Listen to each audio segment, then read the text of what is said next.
21 वर्षात पुन्हा 25वी बदली।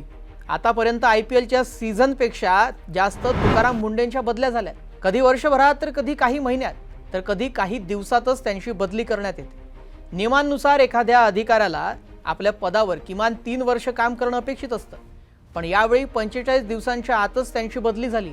आपत्ती व्यवस्थापन, मदत आणि पुनर्वसन तसेच महसूल आणि वन विभाग या महत्त्वाच्या प्रधान सचिव पदापासून त्यांची बदली करण्यात आली। आता मुंढेंची अन्न आणि औषध प्रशासनाच्या आयुक्तपदी बदली करण्यात आली आहे। मुंढेंची ही तब्बल 25वी बदली आहे। पण मग मुंढेंची सातत्याने बदली का होते? त्यांच्यासोबत सातत्यानं बदल्यांचं हे राजकारण का होतं? तुकाराम का पचत नाही याचा सविस्तर आढावा घेणारा हा व्हिडिओ। नमस्कार, मी श्रेयस पांडे, तुम्ही पाहताय न्यूज 18 मराठी। तुकाराम मुंढे हे नाव महाराष्ट्राला कुणालाही माहीत नसेल अशी एकही व्यक्ती शोधून सापडणार नाही। 2005च्या बॅचचे IAS अधिकारी असणारे मुंढे आपल्या दबंग स्वभावामुळे महाराष्ट्रामध्ये लोकप्रिय झाले। मुंढे त्यांच्या प्रामाणिकपणा, कडक शिस्त आणि धडक कार्यपद्धतीसाठी महाराष्ट्रभर प्रसिद्ध झाले।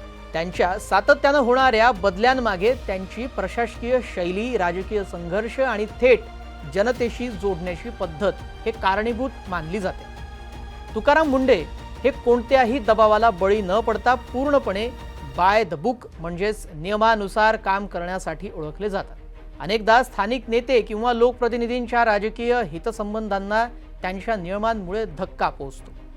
नवी मुंबई महानगरपालिका आणि नागपूर महानगरपालिकेत आयुक्त असताना तिथल्या स्थानिक सत्ताधारी नेत्यांशी आणि नगरसेवकांशी त्यांचे तीव्र मतभेद झाले। नवी मुंबईमध्ये तर त्यांच्या विरोधात नगरसेवकांनी अविश्वास ठराव देखील आणला होता। नेत्यांच्या कामामध्ये नियमांचं उल्लंघन होत असेल तर मुंढे थेट नकार देतात, ज्यामुळे राजकीय दबावातून त्यांची बदली केली जाते। केवळ राजकीय नेतेच नव्हे तर प्रशासकीय यंत्रणेतील कंत्राटदार, भ्रष्ट अधिकारी, कर्मचारी अनेक जण त्यांच्या कडक शिस्तीला कंटाळलेले असतात। ते कामामध्ये हलगर्जीपणा अजिबात सहन करत नाहीत। वेळेवर न येणाऱ्या कर्मचाऱ्यावर कारवाई करणे, चुकीच्या कामांना मंजुरी न देणे यामुळे प्रशासनातील अंतर्गत लोकही त्यांच्या विरोधात जातात। हा अंतर्गत असंतोष शेवटी त्यांच्या बदलीमध्ये रूपांतरित होतो। मुंढे जिथे जातात तिथे सर्वात आधी अवैध धंदे, वाळू माफिया, भूमाफिया आणि कंत्राटदारांची मनमानी यावर थेट हातोडा चालवतात। सोलापूर आणि जालन्यामध्ये असताना त्यांनी वाळू माफियांविरोधात केलेली कारवाई प्रचंड गाजली होती। अशा कारवायांमुळे कोट्यावधी रुपयांचे आर्थिक हितसंबंध धोक्यात आलेले। मोठे लॉबिस्ट सरकारवर दबाव आणून त्यांची बदली घडवून आणतात।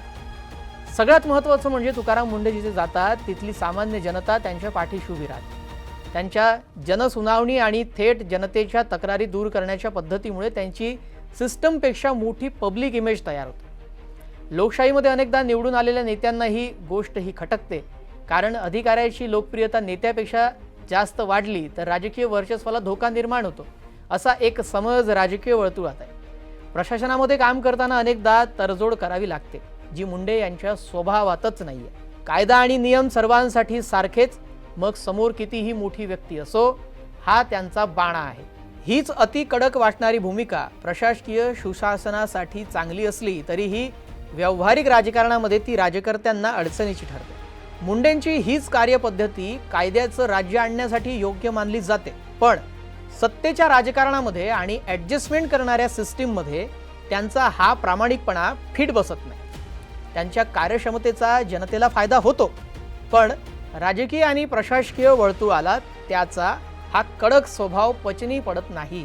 त्यामुळे ते एका ठिकाणी स्थिर राहू शकत नाही। आणि हो, प्रत्येक नवीन बदली ही त्यांच्या याच लढवय्या आणि प्रामाणिक वृत्तीची पुन्हा पुन्हा जाणीव करून देते। तुम्हाला याबाबत काय वाटतं? कमेंट करून नक्की कळवा। भेटूयात पुढील नव्या माहितीपूर्ण व्हिडिओसह। नमस्कार।